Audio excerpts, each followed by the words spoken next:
প্রিয় নবম শ্রেণীর ছাত্রছাত্রী, 2025-এর রায়মার্টিন প্রশ্নবিচিত্রার প্রথম পর্যায়ক্রমিক মূল্যায়নে ইতিহাসে 6 নম্বর স্কুলের সমস্ত প্রশ্নের উত্তরগুলো করে দিলাম। 6 নম্বর স্কুল। আমি রাষ্ট্র কথাটি বলেছিলেন চতুর্দশটি। Option A. উৎপাদন কর হলো ক্যাপিটেশন। Option B. বাস্তুদুর্গের পতন ঘটেছিল 1789 খ্রিস্টাব্দে 14 July. Option B. The spirit of laws বইটি লিখেছিলেন মন্তেস্কু। Option B. জ্যাকোবিন দলের সদস্য ছিলেন দাঁতো। Option C. কনসুলেট শাসন ব্যবস্থা কনসাল ছিলেন 3 জন। Option B. Orders in council জারি করেন ইংল্যান্ড। Option C. নীলনদের যুদ্ধে ইংরেজ সেনাপতি ছিলেন নেলসন। Option B. নেপোলিয়ন জার্মানির পূর্ণ বিনাশ করলে জার্মান রাষ্ট্রের সংখ্যা দাঁড়ায় 39। Option B. স্পেনের ক্ষত আমাকে ধ্বংস করেছে বলেছিলেন নেপোলিয়ন। Option B. বামস্তম্ভ ডানস্তম্ভ, Adam Smith, the wealth of nation, tithe, ধর্মকর, বুর্জুয়া, সুবিধাভোগী শ্রেণী। বিভাগ গ, টেনিস কোর্টের শপথ কি?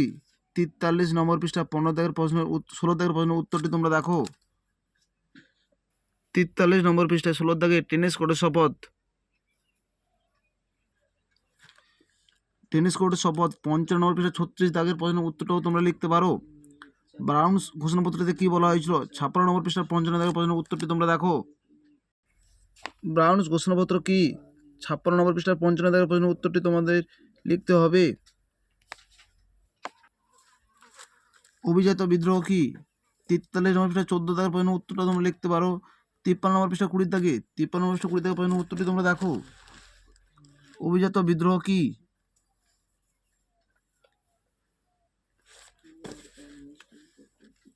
নেপোলিয়নকে বিপ্লবের ধ্বংসকারী কেন বলা হয়? 103 নম্বর পৃষ্ঠা 74 দাগের প্রশ্নের উত্তরটি তোমরা দেখো। 103 নম্বর পৃষ্ঠা 74 দাগে নেপোলিয়নকে বিপ্লবের ধ্বংসকারী বলা হয় কেন?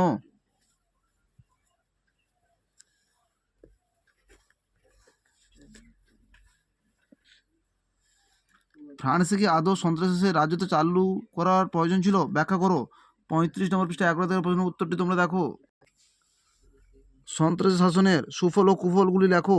তোমাদের যদি মনে হয় ফ্রান্সের সন্ত্রাসী শাসন চালু করার পক্ষে ছিলে, তাহলে তোমরা সুফলটা উল্লেখ করবে। আর যদি মনে হয় সন্ত্রাসী শাসন চালু করার পক্ষে ছিল না, তাহলে কুফলটা উল্লেখ করবে।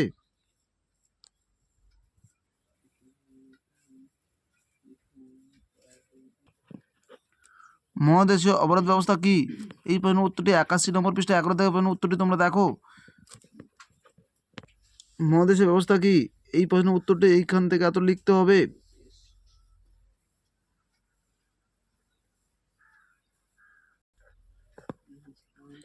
এই ব্যবস্থা নেপোলিয়নকে পতনের জন্য কতটা দায়ী ছিল?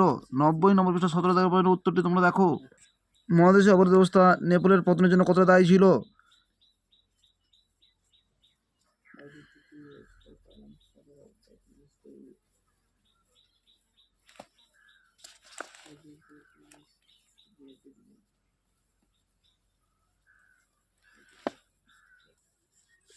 মানুষ ও নাগরিকের অধিকারের ঘোষণাপত্রে কি বলা হয়?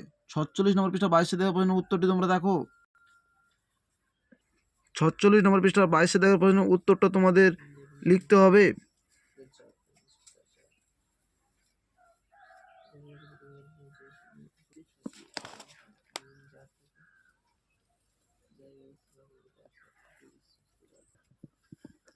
বিভাগ ও, ফরাসি বিপ্লবের পশ্চাতে আর্থ ও সামাজিক কারণ বিশ্লেষণ করো।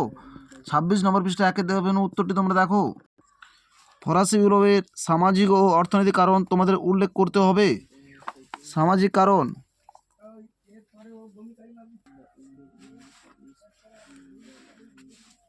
এবং অর্থনৈতিক কারণ, এই দুটি পয়েন্ট তোমাদের উল্লেখ করতে হবে।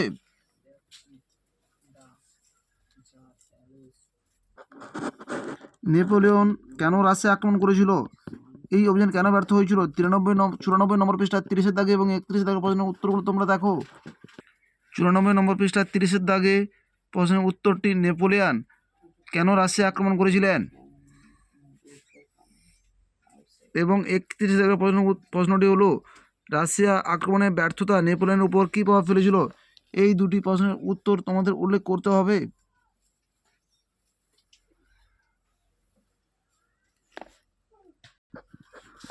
আমাদের ভিডিওটি যদি তোমাদের ভালো লাগে তাহলে তোমরা লাইক করো, শেয়ার করো। আমাদের চ্যানেলে নতুন হয়ে থাকলে চ্যানেলটিকে সাবস্ক্রাইব করে পাশে থাকা বেল আইকনটিকে ক্লিক করো। আমাদের ভিডিও পাবলিশ হওয়ার সাথে সাথে সবার আগে তোমাদের কাছে পৌঁছে যাবে।